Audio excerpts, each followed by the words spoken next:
Line বন্ধ হয়, শিপমেন্টের সমস্যা হয়, বায়াররা কাহিনী করে, তারপরে সিও সার ধরতে আছে। কোয়ালিটির জন্য কি কোনো সুপারভাইজার লাইন সার পাইতেছেন? তাহলে আমরা কোয়ালিটি কেন দেখবো না? আচ্ছা কোয়ালিটি বাদ, প্রোডাকশনের জন্য কেউ সার পান, তাহলে প্রোডাকশন কেন দেখবো না? আমাদের উদ্দেশ্য কি?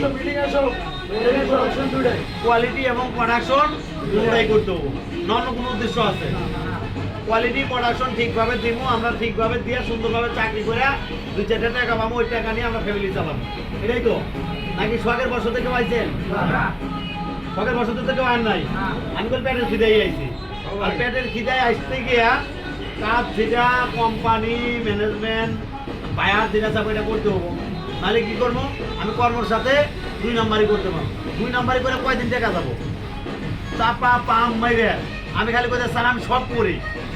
ওই যে কয়না বিক্ষোভ পরিচয় কি বলে, আমি কাজের কথা আমার বলতে হবো না, এটা প্রকাশ একদিন পাবেই। কাজ কখনো